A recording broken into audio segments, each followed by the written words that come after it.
Bom dia, pessoal. Bom dia, bom dia, bom dia. Bom dia, professor. Bom dia.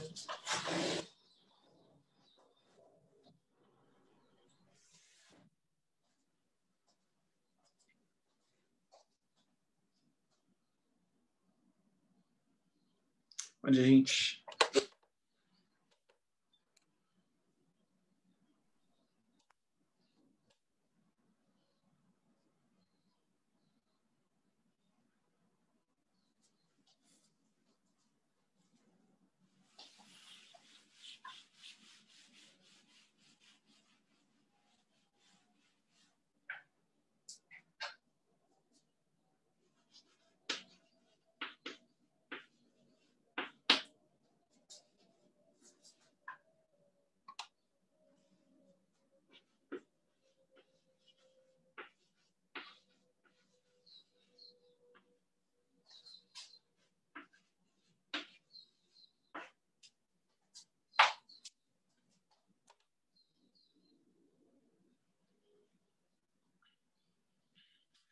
Bom dia, pessoal. Só esperar um pouquinho, tá? Enquanto o pessoal vai entrando aí, rapidão.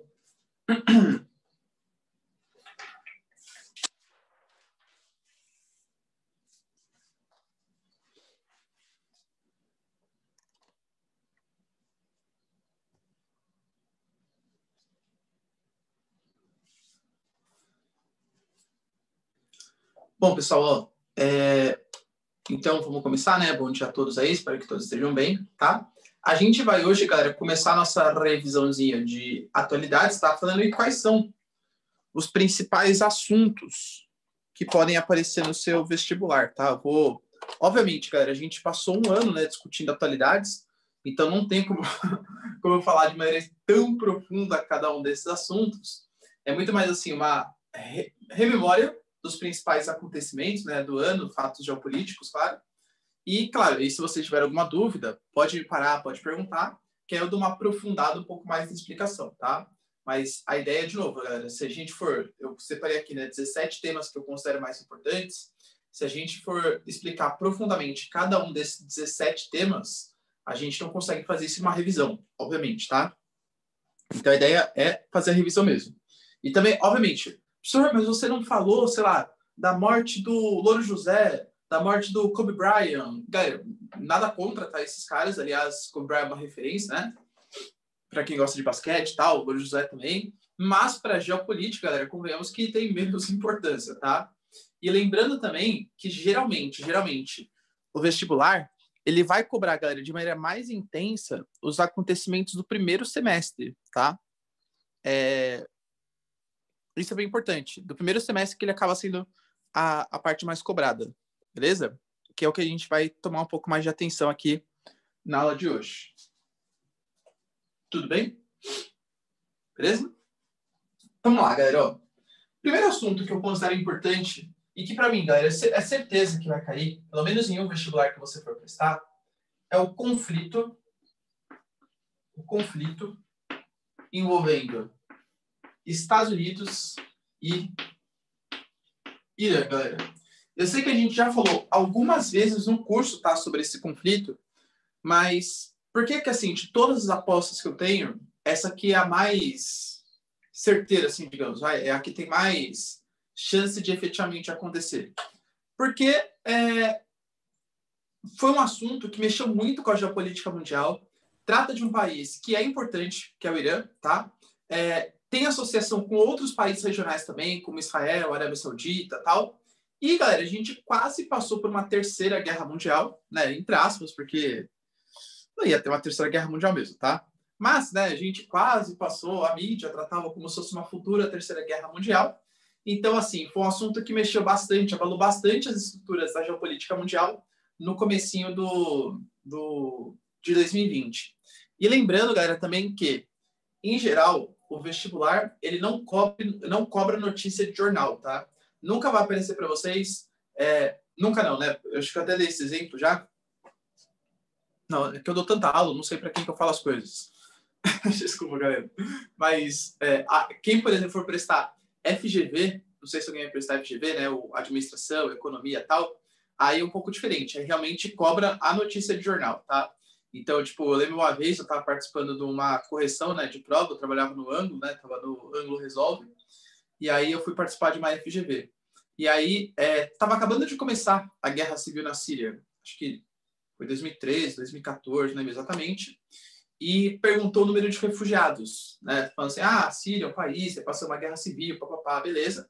E aí foi perguntado o número de refugiados. Aí tinha uma resposta que estava incorreta, porque, sei lá, ao invés de falar que eram 40 mil refugiados, falou que eram 25 mil refugiados. Aí não, são que, na verdade, a Acnur falou que são 15 mil refugiados a mais do que está na alternativa, tá? Mas isso é coisa meio de louco, tá? Nenhum vestibular, assim, dos mais normais, que cobra a atualidade de uma maneira mais normal, vai cobrar esse tipo de coisa, tá? Relaxa. Geralmente eles trazem uma notícia com os dados já expressos para vocês e pedem para vocês fazerem uma análise ou geográfica ou histórica do fenômeno. Geralmente, tá? Geralmente é nesse sentido. Então, por exemplo, galera, quando a gente pega o conflito entre Estados Unidos e Irã, quais são os pontos que eu acho que é importante vocês se ligarem? Primeiro ponto importante, a gente tem que lembrar da famosíssima, sou famosa para você, né? Revolução Iraniana de 1979. Essa Revolução Iraniana, galera, de 1979, foi uma revolução, lembrando que o Irã é o único país, único não, vai, mas um dos poucos países de maioria xiita que existe no mundo. A gente tem o Irã, o Iraque e o Bahrein, são os únicos países de maioria xiita que existem no mundo, tá? A Revolução Iraniana, ela vai acontecer, galera, vai substituir o regime do Shah Reza Pahlavi para o regime do Ayatollah Khomeini. O conflito ele tem a importância, galera, de saber lá o que aconteceu em 1979. Porque essa revolução, ela foi uma revolução que a gente considera uma revolução fundamentalista. Fundamentalista no sentido religioso, tá? Ou seja, foi uma religião que uniu igreja e igreja assim, né? Religião, perdão. Religião e Estado, tá bom? Até 1979, o Irã, ele era um dos países mais alinhados ao mundo ocidental. O Shah Reza Pahlavi, esse título, galera, Shah significa rei, tá? Que tipo, na Rússia, a gente chama um rei de czar. No Irã, a gente chama de um rei de Shah. Tá na mesma, tá? É um rei. Então, o rei, o Shah Reza Pahlavi, ele até tinha feito no Irã um negócio chamado de a Revolução Branca. Essa Revolução Branca era uma revolução que pretendia ocidentalizar o Irã. Então, trouxe professores universitários estrangeiros para ensinar nas universidades iranianas, aumentou a parceria geopolítica com os Estados Unidos, com o mundo ocidental. Então, era um cara, o Shah Reza Pahlavi, que não acreditava muito no fechamento do país para o mundo ocidental, e sim na abertura do país para o mundo ocidental, tá? Ou seja, totalmente contrário ao que o Irã é hoje, beleza? Só que era um país que, ao mesmo tempo, passava por uma grande desigualdade social. Então, o que a população e os líderes mais conservadores religiosos começaram a perceber? Bom, a gente tem aqui, ó, um Shah Reza Pahlavi, que está querendo ocidentalizar o nosso país, a todo momento ficar querendo fazer parceria com os Estados Unidos, com o mundo ocidental, só que isso está trazendo um desrespeito à cultura islâmica, a população está esquecendo o que é o islamismo, segundo essa ala mais conservadora, é claro, tá? E está aumentando a desigualdade social. A gente precisa fazer uma revolução para acabar com essa ocidentalização, acabar com essa parceria com o mundo ocidental. Essa revolução foi a Revolução Iraniana, tá? Que colocou esse carinha, o Ayatollah Khomeini, no poder. Essa figura, Ayatollah, ela já existia antes da Revolução Iraniana. Um Ayatollah, ele nada mais é do que um líder religioso. Só que na prática, depois da Revolução, ficou um líder religioso e político, tá? E aí sim, o Irã se tornou totalmente contrário aos interesses americanos. Os Estados Unidos, ele até tentou acabar com a Revolução. De 1980 até 1989, a gente vai ter, galera, por conta dessa revolução, tá? Uma guerra envolvendo Irã e Iraque. O Iraque, pasmem, galera, sustentado, sabe por quem? Sabe quem era o líder do Iraque na época? Um carinha chamado de Saddam Hussein. O Iraque, apoiado pelos Estados Unidos. Ou seja, os Estados Unidos, ele financiou uma guerra, deu dinheiro para o Iraque, dinheiro, armas e tal, para tentar acabar com essa revolução. Essa guerra durou quase 10 anos, a guerra entre Irã e Iraque, tá? Isso vai causar alteração no preço do petróleo, vai desmobilizar ainda mais o Irã, claro, tá? Mas, em suma, o Iraque conseguiu acabar com a revolução? Não. O Irã, galera, continuou com a revolução, né? E é um país fundamentalista até hoje. Na época, eu sei que não é o assunto da aula, né? Mas na época, o Iraque, ele achou que no final da guerra, até acabou, os Estados Unidos negligenciou um pouco a guerra. Acabou não financiando como deveria, prometeu que ia dar um apoio militar, acabou não dando o apoio militar que tinha prometido, apoio financeiro. O Saddam Hussein já ficou meio pé da vida com os Estados Unidos. Em 1991, guerra entre Iraque e Kuwait, os Estados Unidos vai invadir o Kuwait para retirar as tropas iraquianas, e aí sim rompe qualquer relação entre Iraque e Estados Unidos, tá? Mas, como eu sempre falo, a geopolítica é o mundo da hipocrisia, é o mundo dos interesses. Nações não têm amigos, nações têm interesses, tá? Tem interesse, então, enquanto estou interessado em ter sua amizade, você é meu amigo. Quando eu não tiver mais interesse, você é meu inimigo. Foi isso com os Estados Unidos. Os Estados Unidos era aliado do Iraque até 1989. Tá? Ele que financiou a guerra, ou seja, o Saddam Hussein era um grande parceiro dos Estados Unidos. Aquele mesmo que em 2003 foi degolado em rede nacional, internacional, aliás, né, pelos Estados Unidos. Beleza, galera? Deu para entender? Tá? Professor, e daí? E daí que o Irã, então, passou a ser um país atormentado pelas sanções econômicas do mundo ocidental. Isso aqui que é sanção econômica? Punições. Então, ninguém comercializa com o Irã. O Irã, que era um grande exportador de petróleo, agora só pode vender para um número restrito de países, tá? E isso começou a incomodar, obviamente. Nos anos 2000, o Irã, ele começa com o seu programa de enriquecimento de urânio.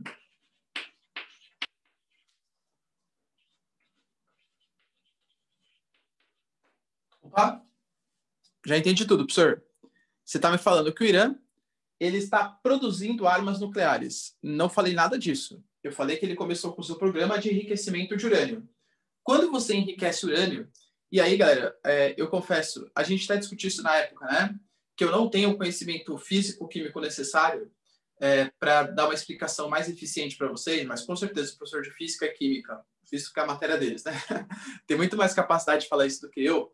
Quando você enriquece urânio, na verdade você está tirando os urânios que são mais impuros, que liberam menos radiação, para ele ficar com uma pureza maior, ser um material ainda mais radioativo, né? Quando você enriquece ele em porcentagem, sei lá, vou chutar números aqui porque eu não tenho certeza, tá? Até 15%. Pô, esse urânio aqui só pode ser para fins pacíficos. O que é um fim pacífico do urânio? Fins medicinais, fins energéticos. Medicina usa muito material radioativo. Produção de energia usa muito material radioativo. Agora, quando você enriquece urânio tipo 80%, 90%, aí muito mais enriquecido mesmo, urânio muito mais puro, radioativo, aí sim esse urânio pode ser utilizado para fins bélicos, tá? Para fins de bomba nuclear. Segundo, o Irã, na época, eles não faziam para fins bélicos, eles faziam para fins pacíficos. Só que isso serviu para as sanções ficarem ainda mais fortes, para ficarem ainda mais radicais, tá? E, obviamente, quando eu falo para vocês que os Estados Unidos começam a ter uma relação ruim com o Irã, a gente tem que pensar que existe um mini Estados Unidos ali no meio do Oriente Médio. Cara, me respondam, por favor, hein? Quem é esse mini Estados Unidos no meio do Oriente Médio? Que representa completamente os interesses do mundo ocidental. É um país pequenininho, está embaixo da Síria, do Líbano, do lado da Jordânia. Mandou bem, David, né? Israel, exatamente, tá? Israel. Então, as rivalidades entre Irã e Estados Unidos são grandes, mas as rivalidades entre Irã e Israel talvez sejam ainda maiores. O Irã é um país xiita. Tem uma liderança sunita no Oriente Médio. Essa é um pouco mais difícil, hein? Cara, qual país hoje é a liderança sunita no meio do Oriente Médio? Quem que é, hein? Deixa eu ver se posso dar dicas aqui. É o maior país do Oriente Médio em área. É o segundo país que mais petróleo tem no mundo. A bandeira deles é verde. Mandou bem, David. Arábia Saudita. Isso aí, tá? Arábia Saudita. Então, eu diria para vocês, galera, que os principais inimigos hoje do Irã, desde os anos 2000, tá? Estados Unidos, Israel e Arábia Saudita. Estados Unidos, Israel e Arábia Saudita.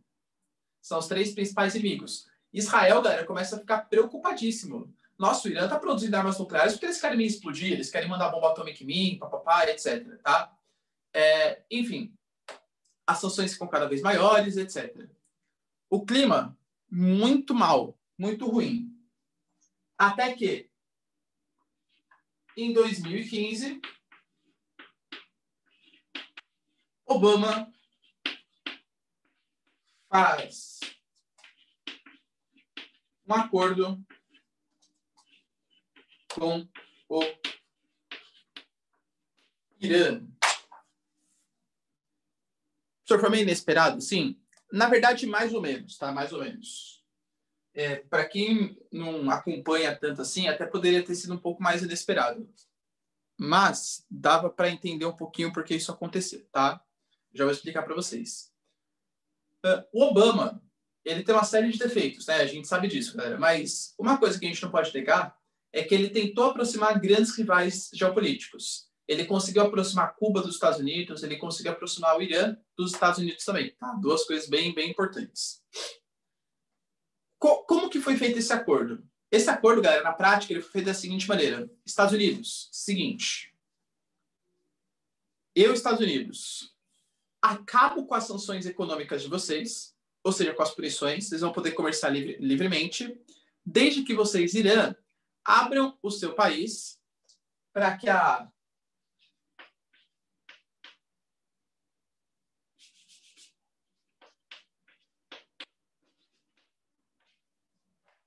AIEA, Agência Internacional de Energia Atômica, possa vistoriar o seu país. Pode ser? O Irã, galera, falou, beleza, top. O Irã foi lá, abriu o seu país para que vistorias acontecessem. Vistorias da Agência Internacional de Energia Atômica, e acabou vistoriando. O Irã realmente não produz, não enriquece urânio acima do limite. O que o Irã está produzindo, está enriquecendo de urânio, nem que eles quisessem, eles podem produzir armas nucleares. Nesse montante que eles estão fazendo agora, eles só podem utilizar para fins pacíficos. E assim a gente ficou durante um bom tempo, tá? Só, mas por que então que o Obama conseguiu costurar esse acordo? Cara, eu vou exigir um pouco de vocês, hein? Nesse momento, 2015, o Oriente Médio estava meio que pegando fogo. E tanto Estados Unidos quanto o Irã, país xiita, tinham um inimigo em comum. Quem é esse inimigo em 2015? Vamos ver, hein, galera? Força aí.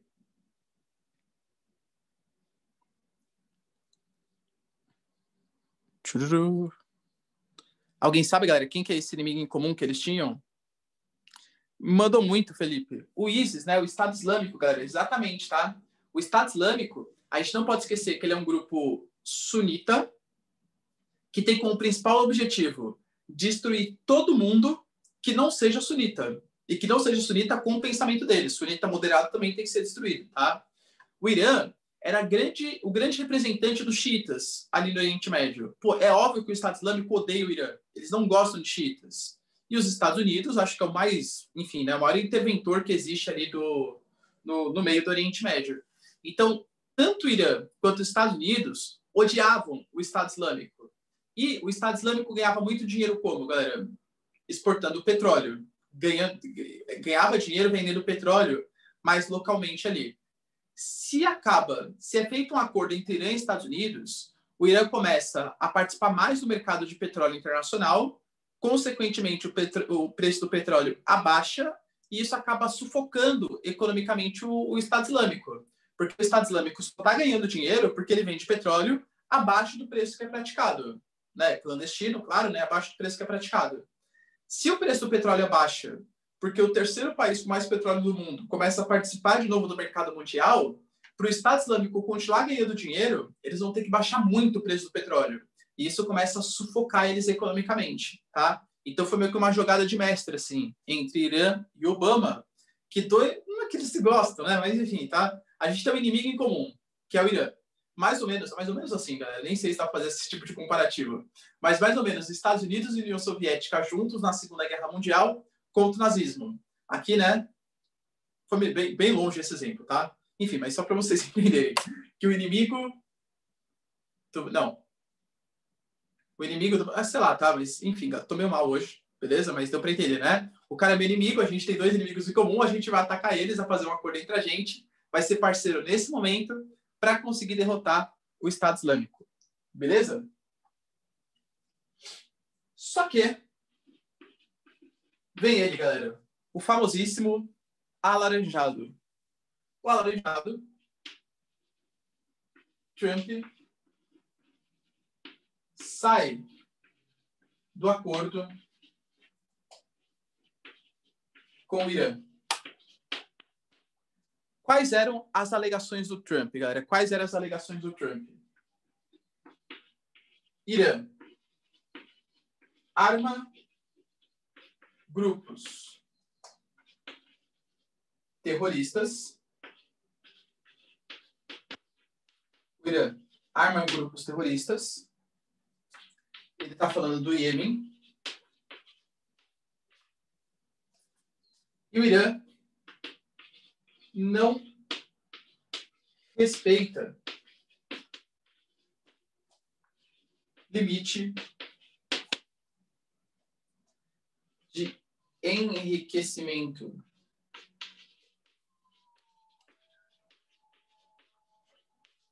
de urânio. Cara, de verdade, 2 baita migué, tá? 2 baita migué. Que o Irã não respeita limite de enriquecimento é o mais fácil de se condenar. É o mais fácil de falar que é mentira. Galera, a agência internacional, que é guiada pela ONU, que é comandada pelos países ocidentais, falou que o Irã estava respeitando os limites. Então, migazão, tá? Quando ele fala que o Irã está armando grupos terroristas, ele está se referindo à guerra civil do Iêmen. O Iêmen tem uma guerra civil que opõe xiitas e sunitas. A Arábia Saudita apoia os sunitas no Iêmen. O Irã apoia os xiitas.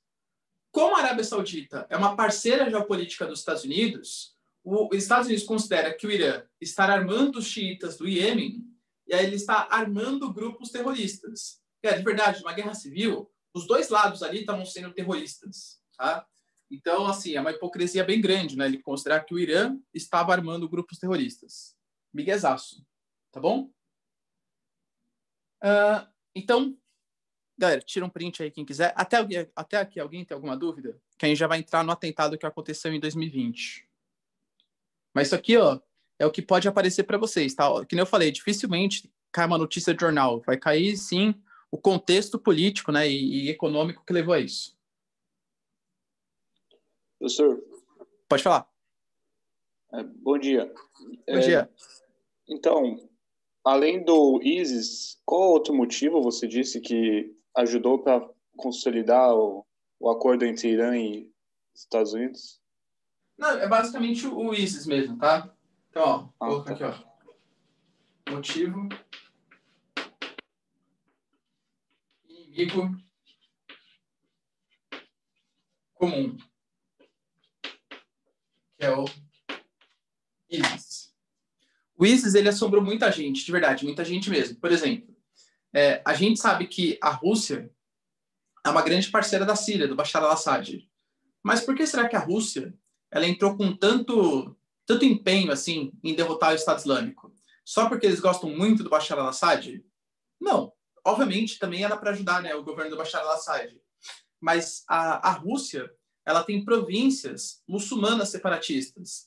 Abcásia, Ossétia do Sul, Chechênia, Ingushétia. Tem uma série de províncias muçulmanas. Qual que era o medo? Que essas províncias muçulmanas se radicalizassem para o lado do Estado Islâmico e começassem a praticar atentados terroristas na Rússia. Então, assim, para o mundo, quanto mais rápido eles acabassem com o Estado Islâmico, melhor. Tá? Então, assim, algumas alianças meio estranhas foram feitas, inclusive essa, tá? Pensando em derrotar o Estado Islâmico. Então, bom, galera, vou apagar, hein? Vou apagar. Apaguei. Vocês viram que finalmente o Biden foi reconhecido como presidente dos Estados Unidos? A gente está quase fazendo uma nova votação para presidente, né? E os caras ainda não reconheceram quem é o presidente deles.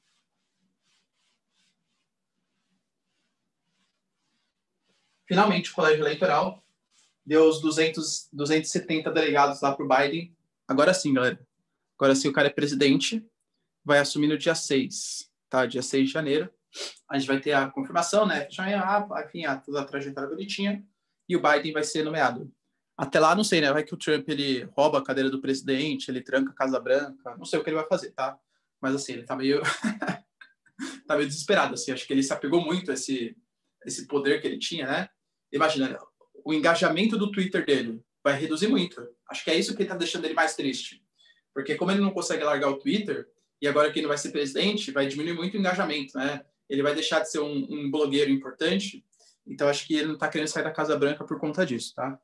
Penso eu. O que vai acontecer, galera? Em 2020, a gente vai ter um ataque dos Estados Unidos em território iraquiano. Lembrando, galera, que Iraque está do ladinho do Irã, tá? Do ladinho do Irã, são países vizinhos.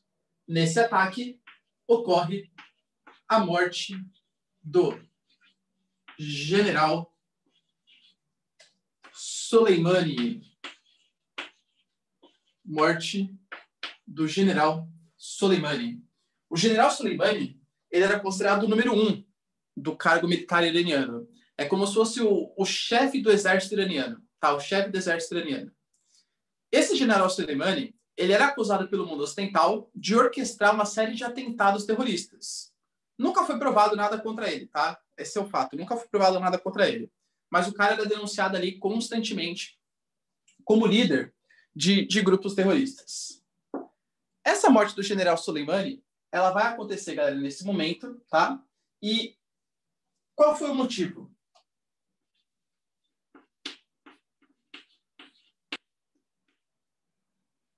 Ele estaria... Percebam bem, galera, que eu estou colocando na condicional, tá? Isso nunca foi provado também. Estaria liderando milícias xiitas no Iraque contra os Estados Unidos. Os Estados Unidos têm bases militares no Iraque. E tem desde 2003, quando invadiu o Iraque para tirar o Saddam Hussein. Tá? Então, tem bases militares no Iraque. Segundo, os Estados Unidos, a gente não sabe se é verdade, nem sim, nem não, tá? E, galera, de verdade, vai ser uma coisa que o Irã vai morrer falando que não. Que morrer não, né? Porque no país não morre, mas enfim. E os Estados Unidos vai continuar para sempre falando que sim, que os Estados Unidos falou que sim, o general Soleimani organizava essas milícias xiitas, e os Estados Unidos e o Irã falando que ele não organizava. Fato é, galera, que estavam acontecendo uma série de atentados às bases militares americanas no Iraque. E esses atentados estavam sendo feitos por milícias, por grupos armados xiitas, tá? Os Estados Unidos foram lá e matou o cara. Vocês têm noção do que isso significa, galera? Primeira coisa, ó. Se os Estados Unidos invadissem o Irã e matassem o general Soleimani, que é iraniano, não tô falando que é bom, né? Você está invadindo a soberania do outro país, tal, beleza. Mas, né? Enfim, a gente tem um inimigo ali, beleza. O que os Estados Unidos fez foi invadir o Iraque para matar um líder militar de outro país. Para vocês terem uma noção da proporção, imagina que é assim, ó, sei lá, Brasil e Argentina, tá? Aí vem um general argentino aqui no Brasil e, sei lá, a Colômbia tem uma rivalidade com esse general argentino. A Colômbia invade o território brasileiro e mata esse general argentino em território brasileiro, sendo que o Brasil que convidou esse general para ir para fazer uma visita, né? Enfim, tal. Vocês percebem, galera, o quão invasivo é a soberania de um país fazer isso? Tanto a do Iraque quanto do Irã. O Iraque, obviamente, condenou as ações norte-americanas e o Irã, mais ainda, né? Condenou as ações americanas, tá? O Irã prometeu que ia responder. Falou que vai responder e que ia responder com armas de fogo. Essas armas de fogo, galera, esses ataques que poderiam ser a resposta do Irã, eles nunca efetivamente aconteceram. Teve um ou outro atentado às bases militares, né? Mas a gente nem sabe se foi o Irã realmente que comandou esses atentados, tá? Mas a resposta, muito possivelmente, que o Irã ia dar poderia ser em direção a Israel ou em direção à Arábia Saudita, que são os dois grandes parceiros, né, geopolíticos americanos ali no meio do Oriente Médio. Essa resposta não veio. A gente não sabe se é porque o Irã não tinha bala na agulha mesmo, né, se o Irã realmente não tinha a intenção de atacar, ou se é por conta do coronavírus. O coronavírus, ele fez, não sei se eu falar felizmente, né, mas ele acabou amenizando esse conflito. Quando estava no ápice, não sei o que lá, aí começou a ver, ó, vírus da China, vindo não sei o quê, papapá, etc. Aí acabou entrando em esquecimento esse conflito. Mas a gente não pode esquecer, galera, que a gente tem, de um lado, o Irã, que tem apoio da Rússia, China e Síria. São os grandes aliados do Irã no mundo, tá? Do outro, a gente poderia ter, galera, Estados Unidos com as suas alianças locais de Arábia Saudita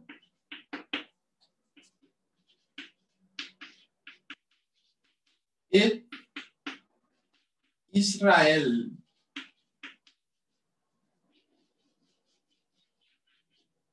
Tá? O que vem acontecendo hoje, galera, é que o Irã ele está enriquecendo urânio acima do permitido. Fala assim, ó, os Estados Unidos vai quebrar o acordo? Então, beleza. Então, o que estava permitido pela AEA era determinada porcentagem, não é? Esquece, não vai respeitar isso. Eu vou respeitar o acordo sozinho, sendo que os Estados Unidos voltaram com as sanções econômicas, com as punições. Jamais, tá? Então, hoje o Irã, ele continua, aliás, continua não, ele começou a enriquecer urânio acima do permitido e a União Europeia clama, né? Fala assim, pelo amor de Deus, Irã, para de enriquecer e tal. Mas o Irã continua enriquecendo e isso, claro, amedronta cada vez mais a Arábia Saudita e Israel. Pode ser, galera, que no futuro próximo o Irã tenha a sua arma nuclear. Será? Não sabemos, tá? Não sabemos, mas pode ser que sim. Hoje o Irã não tem armas nucleares. Não tem armas nucleares. Exatamente, né, Felipe? Só faltava essa, né? Tudo bem? Beleza? esse conflito, galera, entre Estados Unidos e Irã? Alguma dúvida ficou? Penso eu, tá? De novo, que esse é o assunto mais quente para vestibulares em 2020, pegando temas de atualidades. Porque mistura muito conceito histórico, geopolítico, então, assim, tem muita coisa importante. Lembrando que o Irã, galera, ele é um país importante. Vou até colocar aqui para vocês, ó. Ele controla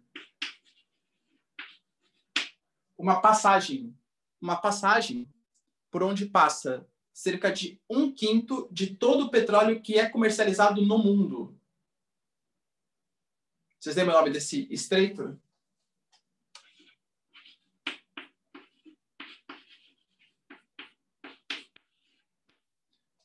Ele controla o estreito de... Mandou bem, David.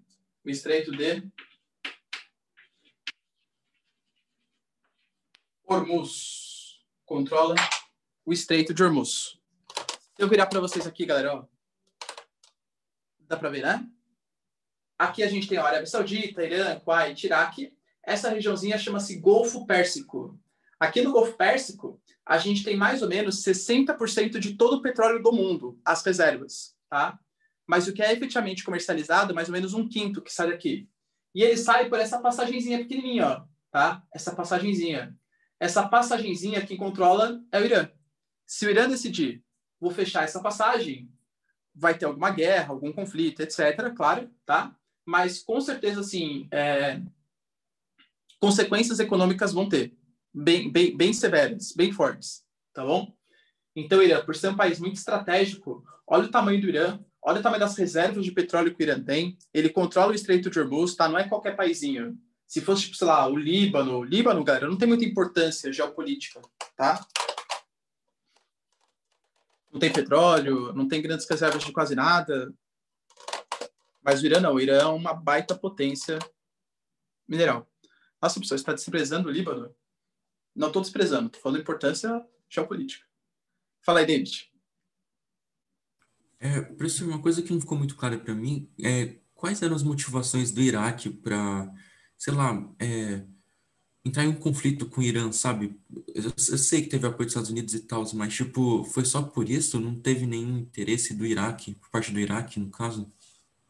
Teve também, né, o David, que nem eu falei, os 3 países que são de maioria xiita na região é o Bahrein, o Iraque e o Irã. O Saddam Hussein, ele não é xiita. O Saddam Hussein foi ditador durante muito tempo no Iraque, mas ele é sunita, tá? Qual que era o medo dele? Que os xiitas do país do Iraque pudessem se empolgar com a Revolução Iraniana, que aconteceu no país vizinho, né? A gente não pode esquecer que, ó, Irã e Iraque, tá? Então, que o Iraque pudesse se empolgar e essa minoria xiita iraquiana também quisesse fazer uma revolução aos moldes do Irã. Então, para acabar com a Revolução Iraniana e fazer com que essa revolução não se expandisse para o Iraque, o Saddam Hussein concordou, em conjunto com os Estados Unidos, em acabar com a Revolução Iraniana. Em acabar, entre aspas, né? Porque não conseguiu, tá? E foi uma guerra péssima para os dois, David. Para os dois, tá? O Iraque se desmobilizou completamente, o Irã também se desmobilizou completamente. Enfim, foi trágico para os dois lados aí. Beleza? Beleza, valeu, professor. Imagina. Cara, alguém tem mais alguma dúvida do ponto do Irã? Não? Então tá. Apaga a luz, hein? Vou apagar.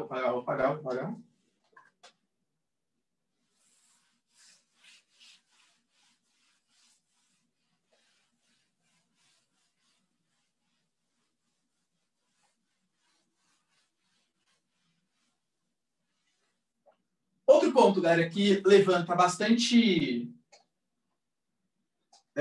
importância são as queimadas e os incêndios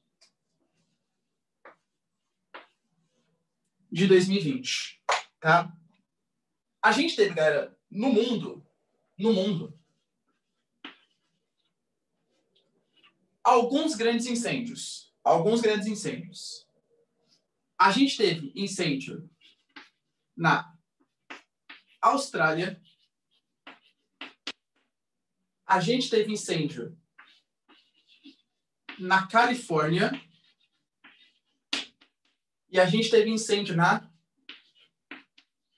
Sibéria. Tivemos 3 incêndios, cara, de proporções assim, sabe aqueles que nunca aconteceram na história? O incêndio da Califórnia, foi o maior incêndio que aconteceu na história, pelo menos na história recente, né, que a gente consegue medir, que a gente consegue controlar, tá? Esse incêndio, galera, trouxe impactos muito negativos, só que a gente não pode esquecer que tanto na Austrália como na Califórnia, eles foram incêndios, galera, naturais. Incêndios naturais. Como assim natural? Pegou fogo. Pegou fogo de maneira espontânea. Nossa, pessoal, mas isso pode acontecer? Pode. Na Austrália e na Califórnia, podem, tá? Até porque nessas regiões, a gente não pode esquecer, galera, que o clima predominante, eu costumo falar que é o clima do incêndio. É o clima que é totalmente favorável ao incêndio.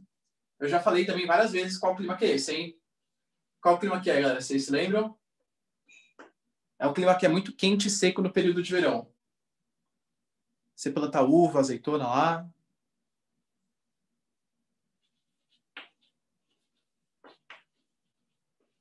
Clima mediterrâneo, né, galera? Mediterrâneo. Isso aí, David, mandou bem, né? Clima mediterrâneo, tá? O clima mediterrâneo, ele é um clima que é bastante quente e seco no período de verão.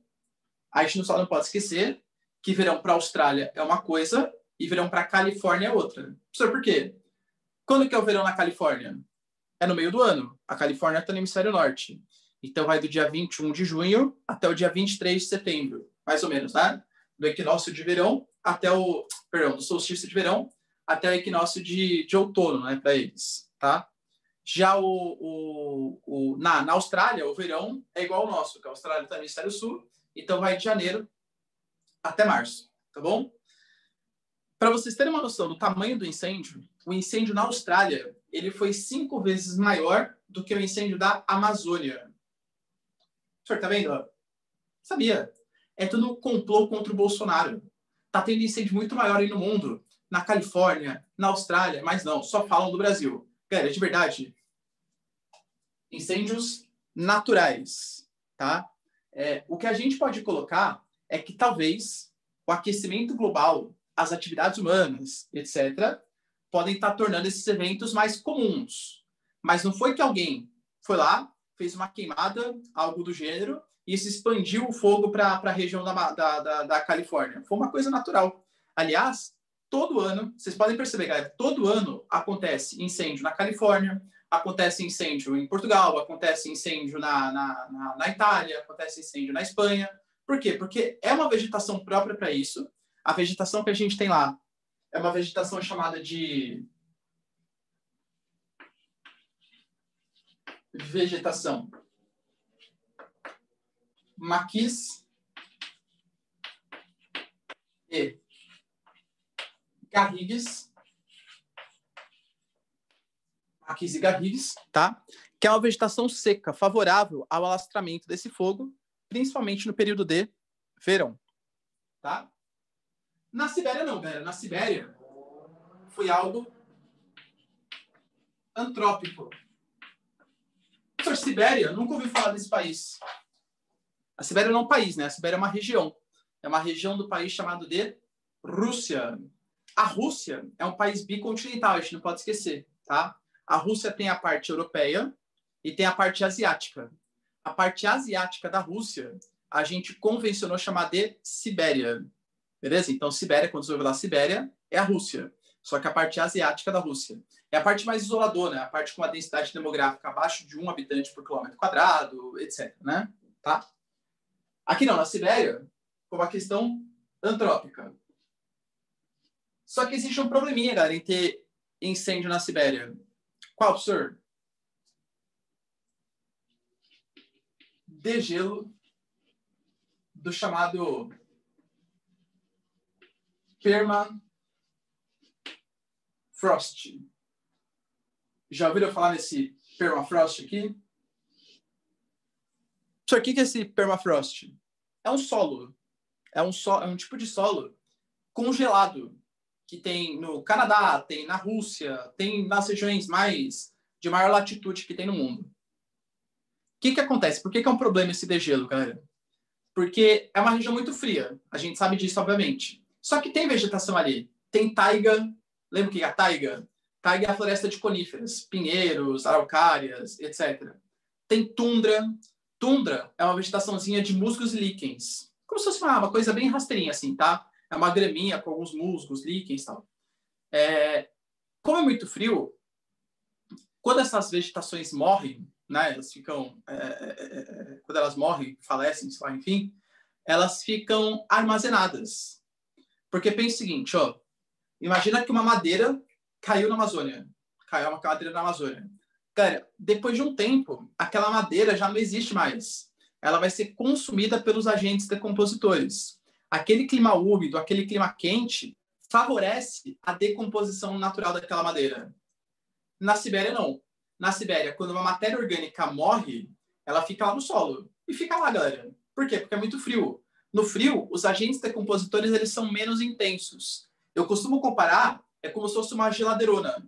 Tá? Esse clima frio, uma geladeirona que vai armazenando essa matéria orgânica. E vai ficando lá. Fica lá, beleza. O que acontece? Embaixo daquele solo hoje, da Sibéria, existe uma concentração de matéria orgânica armazenada muito, muito grande. E essa matéria orgânica, pouco a pouco, entrando em decomposição, ela vai armazenamento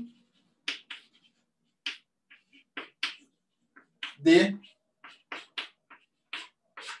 metano. Embaixo daquele permafrost, você tem muito metano. E a gente não pode esquecer, galera, a gente já teve aula sobre aquecimento global aqui, né? Existem dois gases que são os vilões do aquecimento global. O CO2 e o metano. Se eu tivesse que falar assim, quem é o principal? É o CO2. Por quê? Porque tem muito mais quantidade de CO2 do que de metano. Mas se a gente comparar uma molécula de CO2 e uma molécula de CH4, de metano, o metano ele é infinitamente pior por molécula para o aquecimento global. Infinitamente pior. Essas queimadas, elas liberaram um monte de metano para a atmosfera. Ou seja, contribuindo ainda mais para o aquecimento global. Tá? Então, aqui, ó, esse é um grande problema desse incêndio, né, que aconteceu na Sibéria. Beleza? Já no Brasilzão, a gente, galera, pode falar, obviamente, da Amazônia, mas não pode esquecer também do Pantanal.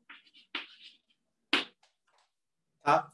Inclusive, galera, vocês sabem, né, que eu gravo algumas aulas, tal, beleza, né, para YouTube e tal. E a minha aula de vegetação, eu gravei esse ano, eu vou ter que mudar já. Por quê? Porque o Pantanal, percentualmente falando, era a vegetação mais preservada que a gente tinha no Brasil.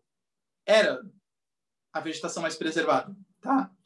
Mas os incêndios que aconteceram, eles derrubaram, cara, de verdade, percentualmente, olha isso, menos 20% do Pantanal. Vocês têm noção do que é acabar com 1/5 da área do Pantanal em uma queimada? Em uma queimada? E a grande questão é que esses dois foram queimadas antrópicas. Ou seja, causadas, galera, pelos seres humanos. Esse é o grande ponto, tá? Não existe... Ó, presta atenção no que eu tô falando, tá? Presta atenção. Amazônia. Não existe incêndio natural na Amazônia. Não existe incêndio natural na Amazônia. Não existe incêndio natural na Amazônia, tá? O que pode ter é um incêndio que foi começado por uma ação antrópica e já que o clima está seco, esse incêndio se alastra de maneira mais fácil. Isso pode acontecer, beleza. Mas queimada espontânea, isso não existe. Não existe. No Pantanal, eu não vou falar que não existe. Pode acontecer, mas é raríssimo, raríssimo. É que nem no Cerrado, galera. Cerrado e Pantanal. O Pantanal é mais raro ainda, tá? Pode acontecer no período de inverno, porque o inverno nessas regiões é um inverno bastante seco, tá? E pela atuação da MTC, a massa tropical continental, às vezes o inverno ele é seco, mas ele acaba sendo até quente, é um inverno quente e seco, né? Então, pode acontecer incêndios naturais, mas é raríssimo, raríssimo que isso aconteça, tá? Olha, de verdade, a gente teve muita besteira sendo falado, principalmente por parte do governo. Ah, a Amazônia é assim mesmo, né? Pega fogo, é época natural de pegar fogo na Amazônia. Não existe época natural de pegar fogo na Amazônia. A Amazônia não pega fogo de maneira espontânea, tá? O Pantanal é porque estava numa estiagem muito grande.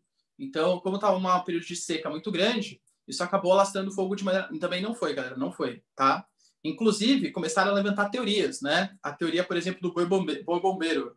Eu sempre gosto de ressaltar isso com vocês, porque o nosso ministro do Meio Ambiente, o Ricardo Salles, falou isso, o Bolsonaro falou isso, e a Tereza Cristina, que é a nossa ministra da Agricultura, falaram isso também. Que o grande problema das queimadas que aconteceram foi porque impediu-se o pasto. Impediu o pasto. E aí, como o gado agora não tem mais gado, né? Entre aspas, não tem mais gado, pelo amor de Deus, o gado tá aumentando um monte. Mas como essas ONGs, assim, tudo culpa da ONG, né? O Leonardo DiCaprio e tal, enfim, essas ONGs aí, elas estão impedindo agricultura, etc. Tá sobrando muita matéria orgânica seca no chão. Isso alastra o fogo de maneira mais fácil. Ou seja, se a gente aumentasse a pecuária, acabaria esse pasto e não teria queimada. Galera, por favor, né? Pensamento completamente imbecil. Se fosse assim, quanto mais vai avançando a pecuária, menos incêndios a gente deveria ter no Pantanal. O que é completamente o contrário. Quanto mais vai aumentando a pecuária, mais incêndios a gente vai percebendo. É fato que o Pantanal estava no seu recorde de estiagem? É fato. É fato que o Rio Paraguai, que é o rio que a gente utiliza para medir a quantidade de água seca que tem na região, ele estava com 1/4 da sua capacidade. Olha a seca que estava, hein? Foi a maior seca dos últimos 40 anos. É fato também. Isso quer dizer que o incêndio foi natural? Não. Aliás, já foi provado que foi um incêndio que começou de maneira antrópica, mas como a estiagem estava muito intensa, acabou se alastrando de uma maneira muito intensa também, tá? Então não foi um incêndio natural, foi um incêndio antrópico que aconteceu no Pantanal. Tudo bem, pessoal? Beleza? Tá? Então, ó, Amazônia e Pantanal, os dois de maneira antrópica. Aliás, é até importante, cara, a gente tentar perceber que, inclusive, o incêndio no Pantanal, ele pode ter a ver, não é confirmado, mas ele pode ter a ver com as queimadas da Amazônia.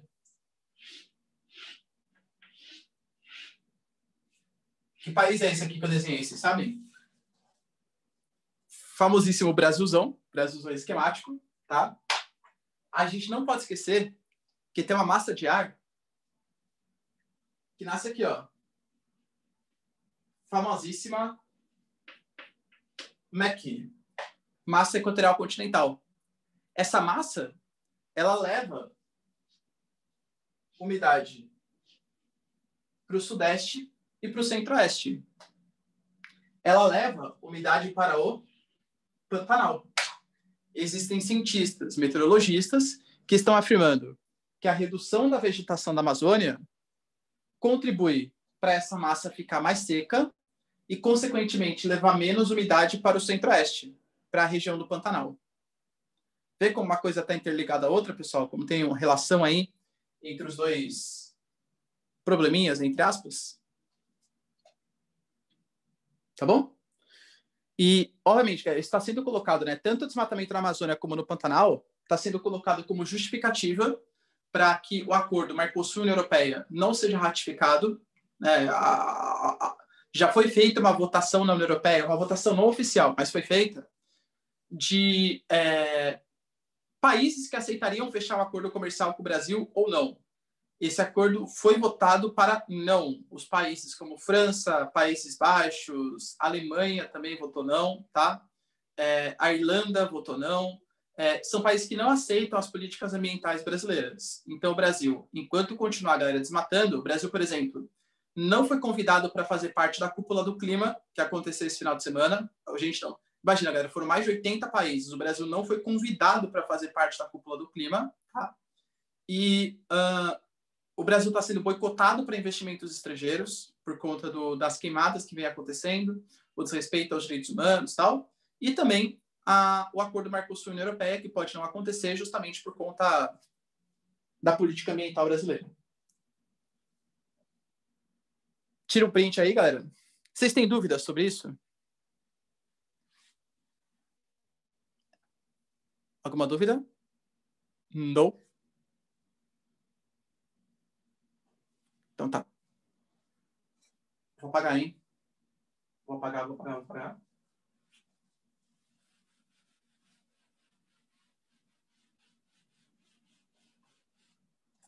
Outra atualidade, galera, bem importante que aconteceu foi a vitória do Corinthians acima do São Paulo, tá? Isso aí foi bem importante também que aconteceu.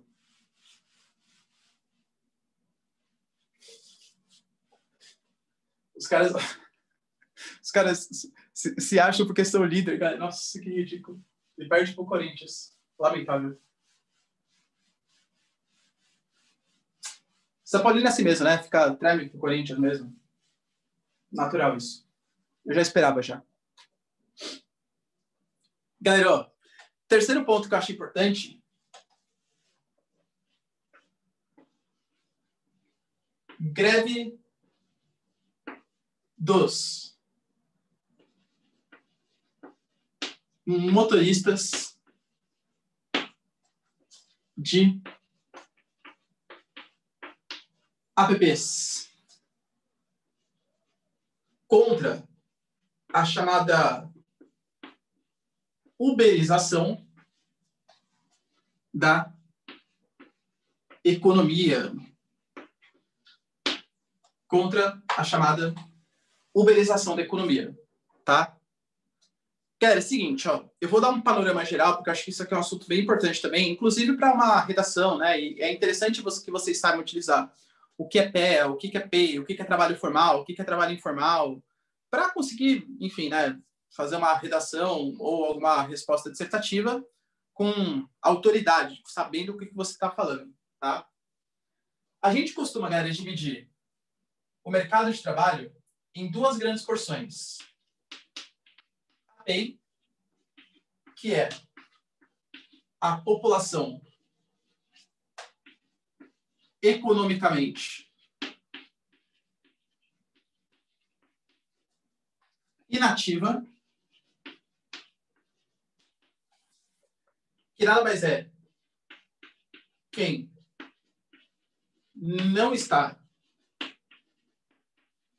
voltado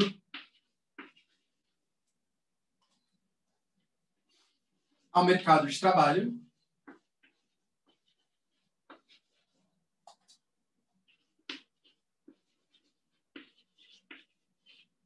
e a PEA,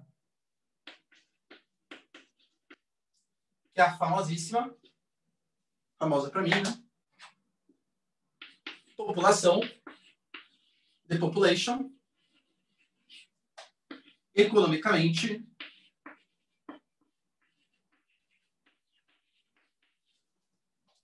ativa, que é quem está voltado ao mercado de trabalho.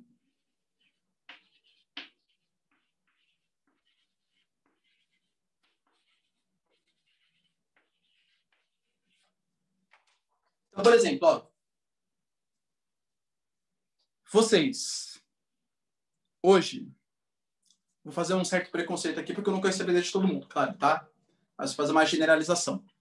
Vocês são desempregados?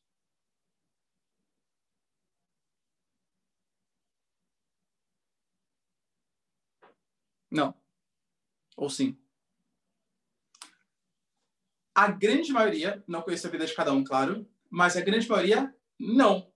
Professor, pelo amor de Deus, não faço nada, né? Só estudo, só, entre aspas, né? Professor, só estudo, só. Não sou empregado, não estou trabalhando. Mas vocês também não são desempregados. Só por quê?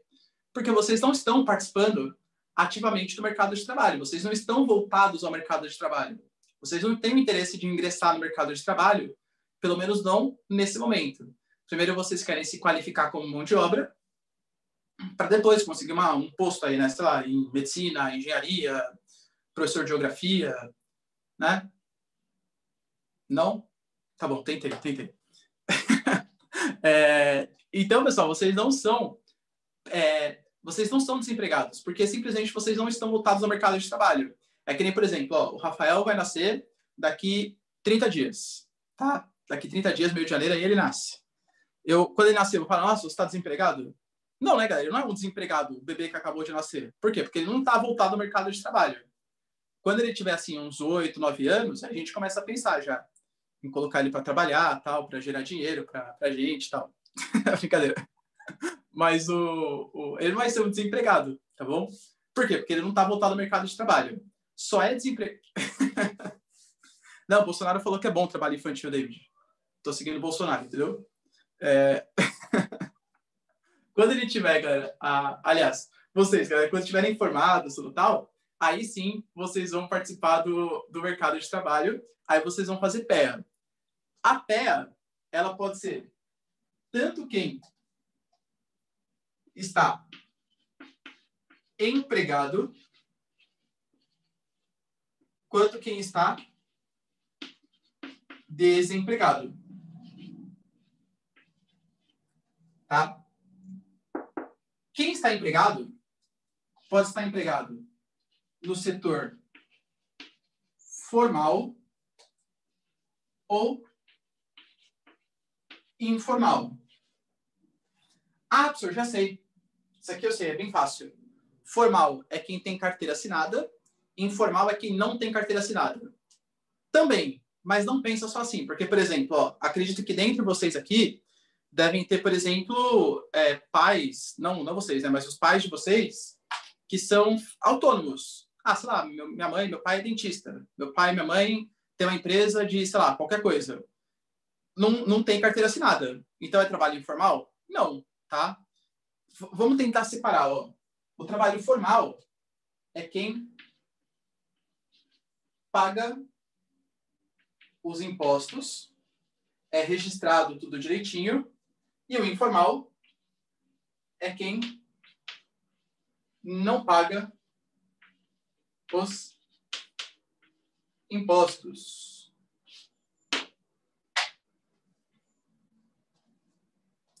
Sorry, meu pai ele é registrado, mas ele sonega.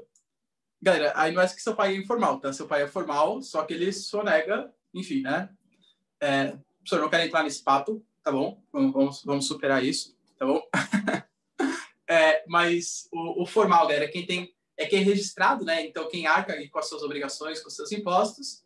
O informal, não. O informal é aquele que não tem carteira assinada e que não paga os seus impostos, né? Por exemplo, galera, eu já trabalhei em cursinho que a relação era informal. Por quê? Porque como os impostos no Brasil são muito altos, eu falo assim, Ricardo, a gente aceita contratar você e tal, a gente vai te pagar, sei lá, R$1.000, tá bom? Não era esse salário, mas... Enfim, né? Como se fosse R$1.000, enfim, para você, só que você não vai ter registro de carteira, pode ser? Para mim, galera, qual que é o positivo disso? Se eu ganho R$1.000 e eu não declaro esse dinheiro vem direto para minha conta, claro, e eu não tenho que perder dinheiro pagando meus impostos. É bom para a empresa? É bom para a empresa também. Por quê? Porque se a empresa estaria me pagando R$1.000, é porque eu estaria custando para a empresa mais ou menos uns R$2.000. Aqui no Brasil, a carga tributária, os impostos em cima do trabalhador, eles são muito altos, o que incentiva até a informalidade, o desemprego, etc. Né? Só que tem a parte negativa. Qual que é a parte negativa, professor? Acho que a mais importante é que é crime. Né? Isso é um crime fazer, então essa é uma parte bastante negativa, claro.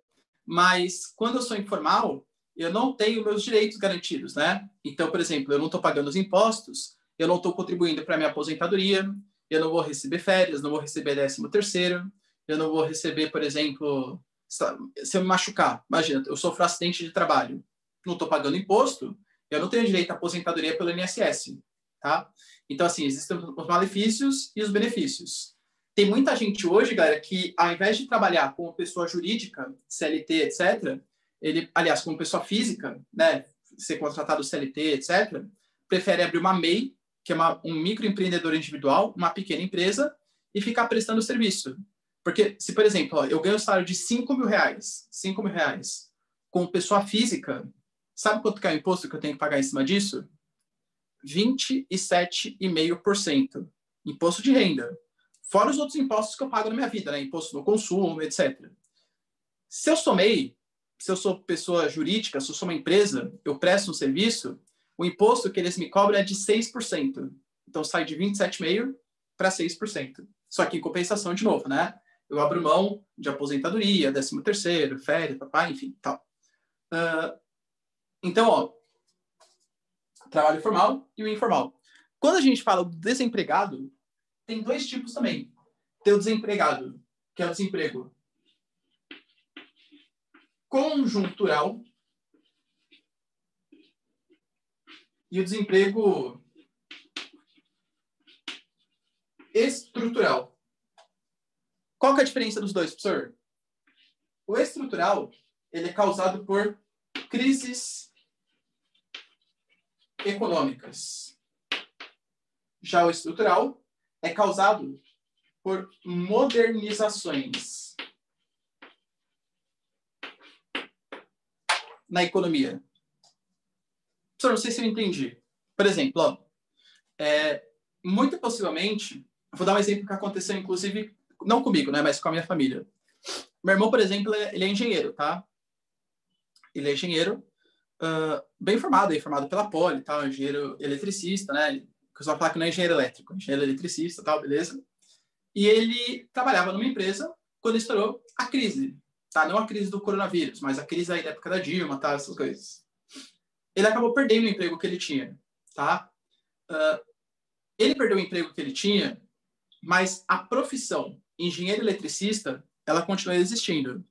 Então, foi só a economia voltar a se recuperar, voltar a andar passos mais largos, que já foi necessário o serviço dele novamente e ele já foi recontratado, não pela mesma empresa, né, claro, mas por uma outra empresa. Então, o desemprego que ele teve foi um desemprego conjuntural. Foi a conjuntura econômica que causou isso. Quando eu falo do desemprego estrutural, não é que o cara perde o emprego que ele tem, ele perde a profissão que ele tem. Então, por exemplo, vocês sabem o que o Lula fazia antes de ser presidente? Sei, professor, greve? Tá, antes de fazer greve, antes de ser líder sindical, né? O Lula, ele era um torneiro mecânico. Toda vez que fala, não é toureiro mecânico, tá? Torneiro mecânico. Torno é uma máquina que você usa para fazer pecinhas, tá? Peças, enfim. Hoje, se o Lula ainda fosse um torneiro mecânico, dificilmente ele teria o seu emprego. Por quê, professor? Porque não existe quase mais a profissão de torneiro mecânico. Porque hoje os tornos, eles estão praticamente todos automatizados. Então não é que o Lula ele perderia o emprego dele. Ele perderia a profissão dele. Quando você perde a profissão, não o emprego, é o desemprego estrutural. O conjuntural é uma coisa passageira.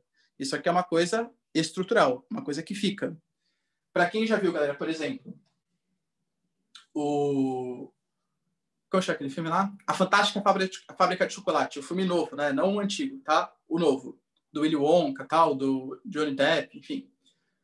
O pai do menininho, ele perde o emprego na fábrica que ele tinha, né? Porque qual que era a função dele na fábrica? Ele ficava colocando tampa na pasta de dente, né? Aí, uma máquina agora faz o trabalho dele, desemprego estrutural. Ou seja, ele não tem mais a função que ele tinha. A gente pode colocar isso, galera, muito possivelmente, que vão sofrer com desemprego estrutural dentro de 10, 15 anos. Caixa de supermercado, caixa de estacionamento, caixa de banco, tudo isso são profissões que tendem a sumir, tá?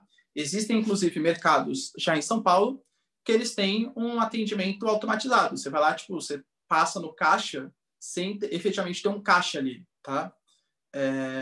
Enfim, então tende a sumir nessas profissões, tá? Essa é a diferença do desemprego conjuntural e estrutural. O que vai acontecendo hoje, galera? A nossa economia, por uma série de fatores, crise econômica, altíssima carga tributária, vem reduzindo os trabalhos formais. E a galera está sendo obrigado a migrar para a informalidade. Hoje, os apps, os aplicativos, eles estão cada vez mais chamativos para quem não tem outro tipo de renda, tá? Você consegue alugar o carro, alugar uma bicicleta, etc., para conseguir fazer ali o seu transporte, né? Para conseguir fazer as entregas no Uber Eats, no iFood, no Rappi, enfim, tá? Rappi, né? No Rappi, enfim, todos os aplicativos que existem aí. Qual que é a grande questão? Tá tendo um debate hoje, porque se a gente for pegar, galera, tem duas visões que a gente pode dar, uma visão mais liberal e uma visão mais intervencionista. Vou primeiro falar para vocês uma visão mais liberal e depois uma visão mais intervencionista. Uma visão mais liberal. Existe uma oferta muito grande de mão de obra para esses aplicativos, porque a nossa economia está literalmente uma M, né? Tá uma droga, tá? Então, como existem muitas pessoas que estão desempregadas, estão entrando no Uber, etc., esses aplicativos, eles estão com muita gente precisando de emprego, eles podem oferecer o pagamento lá embaixo. Porque pensa, bom, eu sei que a gente está oferecendo uma coisa ridícula para esses caras, mas como o desemprego está muito alto, eles vão ser obrigados a aceitar. Senão não tem outro tipo de renda, eu coloco o pagamento lá embaixo, tá? Então, a solução para melhorar o pagamento para esses motoristas, etc., seria uma melhora da economia. Porque melhorando a economia, o cara que está trabalhando no Uber percebe, bom, eu estou ganhando aqui com o meu Uber 2.000 e pouquinho, trabalhando bastante. Tem uma empresa que está me pagando 3.000, vou para aquela empresa. É mais confortável para mim, é um trabalho mais de boa, né? Vou trabalhar lá. Então, para o Uber continuar, por exemplo, com motoristas, etc., ele seria obrigado a melhorar os seus pagamentos. Essa seria uma visão mais liberal. Numa visão mais intervencionista, e eu não estou defendendo nenhuma das duas aqui, tá? O que essas empresas, Uber, Rappi e tal, estão fazendo hoje? Elas dizem que elas não estão empregando ninguém. E por isso que não tem que ter relação trabalhista, tá? Que elas só estão sendo intermediário. Ou seja, o aplicativo vou pegar, em vez de ficar falando vários, vou falar um, tá? iFood. Nada contra o iFood, mas vou pegar o iFood como referência. O iFood não é uma empresa que contrata motoristas para fazer entregas. O iFood, segundo eles são intermediadores. Existe um cara que quer hambúrguer e existe uma hamburgueria que quer vender um hambúrguer. O iFood vai lá, conecta os dois e avisa o motorista que tem gente que está demandando esse serviço. Se o motorista quiser fazer a entrega, ele faz. Se ele não quiser, ele não faz. Ou seja, o iFood não está estabelecendo, não está contratando ninguém, não está obrigando ninguém a trabalhar. O cara presta serviço se ele quiser. Só que, ao mesmo tempo, essas empresas, por conta dessa alta concorrência, vêm pagando cada vez menos e já aconteceram uma série de acidentes de trabalho. Imagina um cara, por exemplo, que trabalha numa moto, a gente sabe o perigo que é, né, andar de moto por São Paulo, grandes cidades e tal, que sofre um acidente de trabalho. Tá? Beleza, Henrique. Tá, eu vou passar para vocês no sábado, eu passo para vocês tudinho, tá? Porque eu vou falar também dos vestibulares, Henrique. Por isso que eu não falei, tá? Tava pesquisando, no sábado eu passo direitinho, prometo. Tá bom? E aí, só voltando aqui. O que acontece? Essa empresa, então, ela regulamenta ela faz só esse intermédio, né? Entre o cara que quer um serviço e o cara que quer oferecer, que quer fazer o transporte de serviço. Se essa pessoa se machuca, por exemplo, e ela fica, sei lá, quebra a perna. E aí, galera? Como que essa pessoa vai tirar o seu sustento? Porque se, por exemplo, eu trabalho num lugar formal, caio da escada, sou um acidente de trabalho, se for um acidente muito grave, eu me aposento pelo INSS, porque eu estou pagando os impostos. Se for um acidente, eu vou ficar só afastado. O INSS ele paga um pouquinho, a escola paga um pouquinho, beleza, eu continuo recebendo meu salário. Isso porque eu sou formal. E se eu for informal? A informalidade aumentando tanto. Essas pessoas mais pobres sofrem acidente.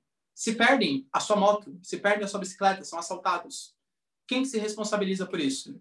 Então, exigindo melhores condições de trabalho, esses motoristas de aplicativo fizeram várias greves durante o ano. Só que existe um problema. Se a gente coloca, galera, e aí fica o questionamento para vocês mesmos, tá? Se a gente coloca, por exemplo, mais dinheiro, se a gente coloca direitos para esses motoristas, será que os aplicativos vão repassar esse aumento do custo para o consumidor? Hoje, possivelmente, cara, se tem uma pizzaria na esquina da sua casa, você pede pelo iFood, porque você tem preguiça de descer no prédio para pegar pizza, tá? Porque, a taxa é R$2 mesmo, né? R$2, R$1,50, depende, tem taxa até que é de graça, né? Então, eu vou fazer o cara transportar. E se a taxa começar a ser R$10, R$15, porque tem que pagar o direito desses trabalhadores? Será que você vai continuar pedindo iFood? Será que você vai continuar pedindo Uber Eats, Uber, etc? Então tem esse medo. Se a gente regulamentar, isso pode fazer com que encareça muito o serviço. Só que, ao mesmo tempo, esses trabalhadores precisam ter alguns direitos garantidos para que eles consigam ter uma boa condição de trabalhista aí, tá? Então é um debate que está sendo feito e que eu queria aqui deixar para vocês pensando. O que vocês são favoráveis? Vocês acham que o mercado tem que se autorregular? Ou você acha que o Estado ele tem que interferir? O Estado tem que criar condições trabalhistas, mesmo encarecendo um pouco o custo desses serviços. É um tema interessante que a gente pode tratar, pode trazer numa prova, inclusive. Tá bom? Beleza, pessoal? Deu para entender a questão? Alguém tem alguma dúvida sobre a uberização da economia? Esse aumento da informalidade?